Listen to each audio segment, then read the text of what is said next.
Bismillahirrahmanirrahim. Assalamualaikum warahmatullahi wabarakatuh. Nama saya Durratul Hayati Lubis. Saya dari program studi pendidikan bahasa Arab di Sekolah Tinggi Ilmu Tarbiyah Ar-Raudhatul Hasanah. Dan di sini saya berkomitmen untuk mengerjakan tugas bahasa Indonesia.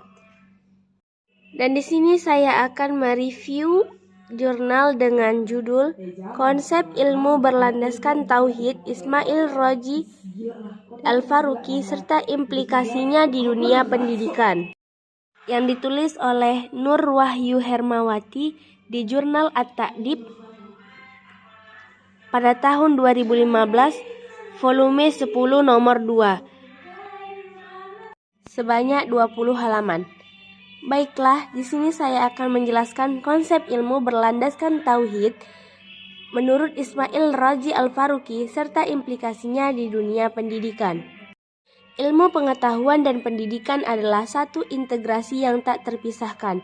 Dengan pesatnya kemajuan ilmu pengetahuan sudah seharusnya berdampak pada dunia pendidikan. Bukan hanya dunia pendidikan saja, dampaknya dapat dirasakan oleh semua manusia. Westernisasi bukan hanya dalam sisi knowledge, tapi sudah mulai merasuki worldview umat Islam. Salah satu upaya yang diusung oleh Al-Faruqi untuk menyikapi masalah tersebut adalah dengan merumuskan islamisasi ilmu. Al-Faruqi mencoba mengislamisasikan ilmu dengan konsep tauhid sebagai inti dari kehidupan. Begitu pula dengan ilmu pengetahuan. Dengan ilmu pengetahuan yang berdasarkan ketauhidan, maka ilmu pengetahuan itu tidak akan terlepas dari ajaran Islam.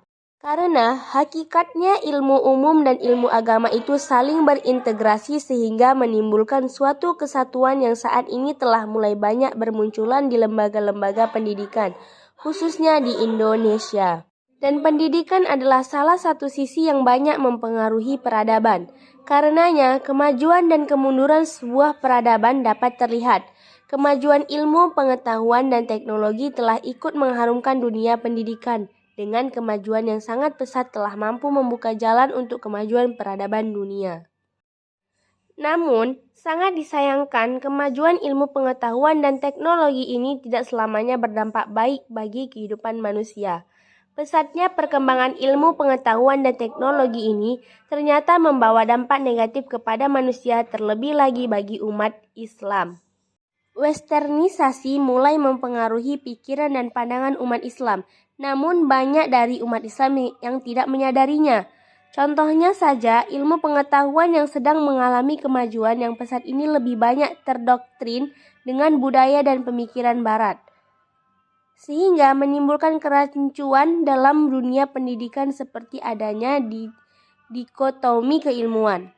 Seperti apa kerancuan yang terjadi di dalam pendidikan, khususnya pendidikan Islam, dan bagaimana peran ilmuwan Islam dalam menanggapi masalah ini, dan bagaimana upaya ilmuwan Islam menyelamatkan umat Islam dari doktrin Barat? Di sini saya akan menjelaskan sejarah pendidikan Islam.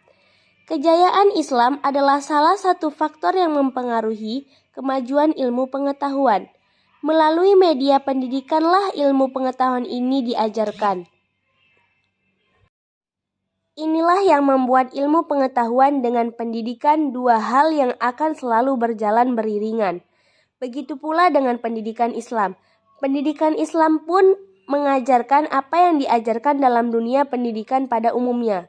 Maka salah rasanya jika ada pendapat yang mengatakan pendidikan Islam hanya mengajarkan agama tanpa mau mengenal ilmu-ilmu umum. Pendidikan Islam yang dimaksud adalah bukan pendidikan agama Islam, karena pendidikan Islam yang dimaksud adalah nama sistem, yaitu sistem pendidikan yang Islami, yang memiliki komponen yang secara keseluruhan mendukung terwujudnya sosok Muslim yang diidealkan. Tujuan pendidikan Islam diungkapkan oleh Profesor Dr. Haji Sofyan Sauri dalam seminar nasional bagi guru-guru di Kabupaten Subang pada tanggal 8 Agustus 2009, yang mana beliau menjelaskan tentang isi dari First World Conference on Muslim Education yang diadakan di Makkah pada tahun 1977 merumuskan sebagai berikut. Tujuan pendidikan Islam adalah menciptakan manusia yang baik dan bertakwa yang menyembah Allah dalam arti sebenarnya, yang membangun struktur pribadinya sesuai dengan syariah Islam, serta melaksanakan segenap aktivitas kesehariannya sebagai wujud ketundukannya pada Tuhan. Pendidikan Islam adalah pendidikan yang teori-teorinya disusun berdasarkan Al-Quran dan hadis atau ayat-ayat qauliyah yang didukung oleh hasil penelitian terhadap ayat-ayat kauniyah, atau sebaliknya hasil penelitian terhadap ayat-ayat kauniyah atau empiris dikonsultasikan dengan ayat-ayat qauliyah. Ilmu pengetahuan atau sains pada dasarnya adalah hasil temuan dari berbagai hukum atau ketentuan yang terdapat di alam jagat raya. Hasil temuan tersebut kemudian diuji dan disusun dalam teori. Dan teori tersebut kemudian diuji dan disusun secara sistematis hingga menjadi ilmu pengetahuan. Dalam pola pendidikan umat Islam terdapat dua pola besar yang mempengaruhi pemikiran Islam. Pertama adalah pola pemikiran yang bersifat tradisional, yang selalu mendasarkan diri pada wahyu yang kemudian berkembang menjadi pola pemikiran sufistis dan mengembangkan pola pendidikan sufi.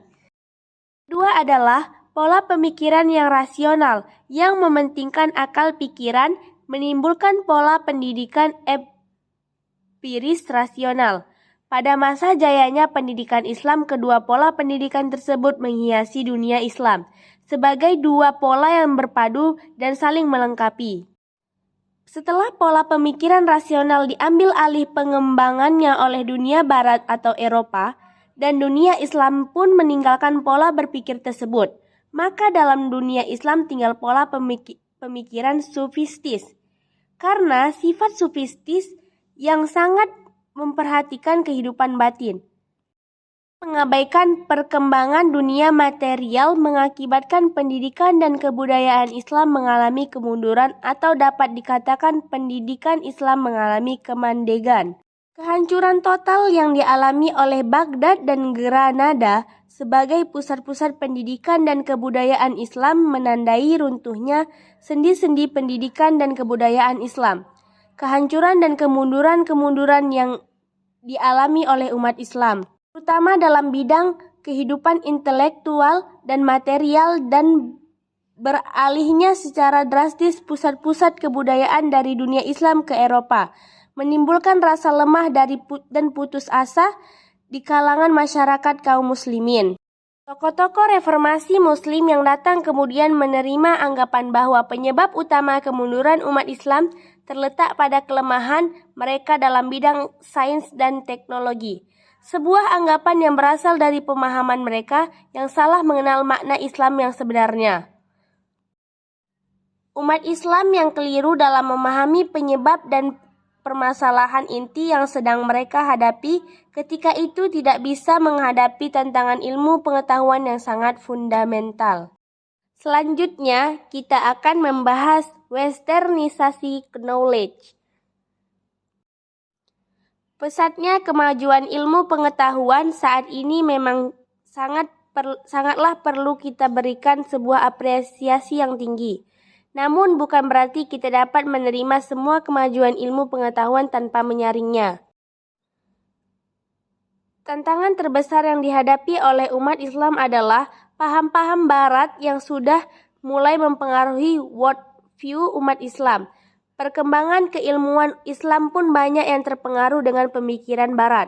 Kenyataan yang terjadi adalah pemisahan ilmu-ilmu umum dengan ilmu-ilmu agama di berbagai lembaga-lembaga pendidikan. Melihat keterpurukan Islam dalam bidang pendidikan khususnya, Ismail Roji Al-Faruqi yang merupakan ilmuwan muslim terkemuka, pendiri pusat pengkajian Islam di Temple University, Philadelphia, AS, menjadi salah satu tokoh ulama dalam program Islamisasi ilmu khususnya di Amerika. Menurut Al-Faruqi, adanya pendikotomian keilmuan menjadi simbol kejatuhan umat Islam. Maka, untuk menyelamatkan ilmu pengetahuan dari westernisasi, Al-Faruqi berpendapat untuk melakukan Islamisasi ilmu. Islamisasi ilmu yang diusung oleh Al-Faruqi ini menekankan konsep tauhid sebagai dasar dalam ilmu pengetahuan. Karena tauhid adalah inti ajaran Islam dan sejatinya semua yang ada di dunia ini adalah ciptaannya dan hanya Dia yang Maha Esa. Selanjutnya kita akan membahas konsep islamisasi ilmu berdasarkan tauhid. Menurut Al-Faruqi, akibat dari paradigma yang sekuler, pengetahuan modern menjadi kering, bahkan terpisah sama sekali dari nilai-nilai tauhid, sehingga Al-Faruqi meletakkan pondasi epistemologinya pada prinsip tauhid, yakni suatu prinsip global yang mencakup 5 kesatuan, yaitu pertama adalah keesaan atau kesatuan Tuhan, bahwa tidak ada Tuhan selain Allah yang menciptakan dan memelihara semesta. Yang kedua adalah kesatuan ciptaan atau kesatuan alam, bahwa semesta yang ada ini baik yang materialisis, psikis, spasial atau ruang, biologis, sosial maupun estetis, adalah kesatuan yang integral.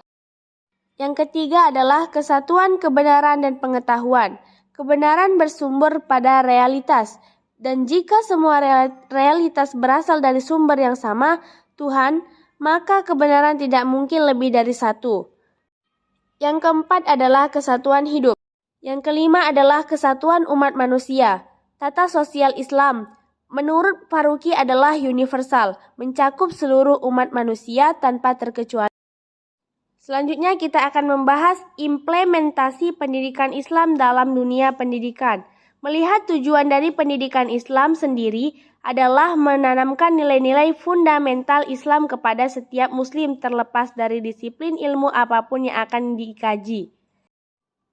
Sehingga diharapkan akan bermunculan bukan hanya generasi masa depan yang berintelektual tinggi, namun generasi muda yang berkualitas dan beriman yang kuat pula. Untuk mengaplikasikan pendidikan Islam ke dalam dunia pendidikan, telah lahir di Indonesia sekolah-sekolah yang memadukan ilmu umum dengan ilmu agama secara sinergis dan seimbang. Misalnya saja di Indonesia dengan maraknya lembaga-lembaga pendidikan yang mendirikan sekolah-sekolah Islam terpadu, sekolah-sekolah berbasis Qur'ani, pesantren-pesantren tahfiz, dan lain sebagainya. Ini semua adalah salah satu upaya pendidikan Islam yang ingin mewarnai dunia pendidikan. Dan kesimpulan dari jurnal ini adalah kemajuan ilmu pengetahuan dan teknologi yang berdampak pula dalam dunia pendidikan ternyata tidak selamanya membawa pengaruh yang positif bagi manusia. Dampak negatif dari pesatnya kemajuan ilmu pengetahuan di bidang pendidikan telah meresahkan umat Islam khususnya. Mungkin ini saja yang dapat saya simpulkan dari jurnal ini. Assalamualaikum warahmatullahi wabarakatuh.